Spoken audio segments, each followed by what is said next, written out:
वसंत और शरद ऋतु में आने वाले नवरात्रों की शास्त्रों में बड़ी भारी महिमा है। प्राय ये दोनों ऋतुएं जगत के सभी प्राणियों के लिए महान कष्टदायक कही गई हैं। इसलिए क्योंकि ऋतु परिवर्तन के कारण इन दोनों ऋतुओं में रोग होने की सबसे अधिक संभावना होती है। परंतु खास बात ये है कि धन धान्य प्रदान करने वाले, सुख संतान बढ़ाने वाले, आयु और आरोग्य की वृद्धि करने वाले नवरात्रि व्रत भी इन्हीं दोनों ऋतुओं में आते हैं। देवी भागवत के अध्याय 26 और 27 में राजा जन्मेजय के पूछने पर व्यास जी बोले, राजन, शरद काल के नवरात्र की तरह वसंत ऋतु के नवरात्र में भी प्रेम पूर्वक उपासना करनी चाहिए। विद्या, धन, पुत्रादि सुखों के इच्छुक मनुष्य को इन सौभाग्यदायी व्रतों का विधिवत अनुष्ठान करना चाहिए।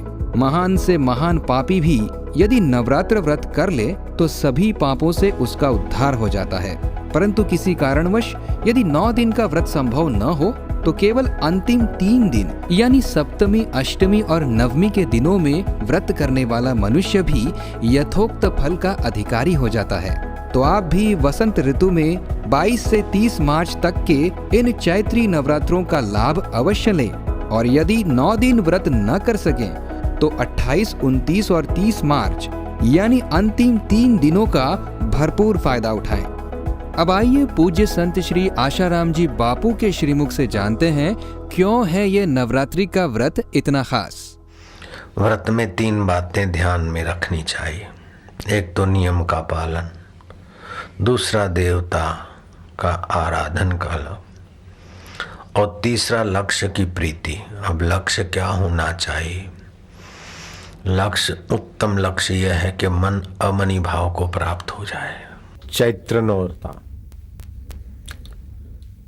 इन नौरतों के दिनों में व्रत उपवास का बड़ा भारी फायदा होता है और जो इन दिनों में व्रत उपवास नहीं करते उनको रोग पकड़ लेते हैं। शरीर के अंदर जो विजातीय द्रव्य है वो इकट्ठे हुए हैं। ऋतु परिवर्तन हो रही तो उपवास करके विजातीय द्रव्यों को भस्म कर दे। फिर शारीरिक फायदे तो होते हैं, मनोबल भी बढ़ता है, शरीर बल भी फिर बढ़ता है, बुद्धि बल भी बढ़ता है, ज्ञान बल भी बढ़ता है। इस बल को बढ़ाने के लिए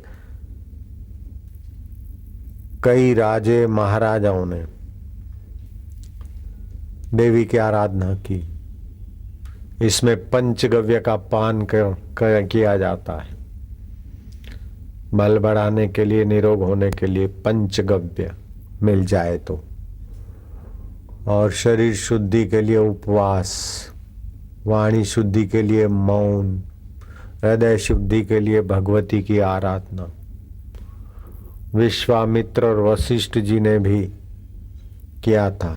विष्णु धर्मोत्तर पुराण में लिखा है कि जिन्होंने पूर्व जन्म में व्रत उपवास के द्वारा भगवान को प्रसन्न नहीं किया, वे ही मनुष्य इस जन्म में ग्रह, रोग, व्याधि, दरिद्रता, कष्ट आदि से पीड़ित होते हैं।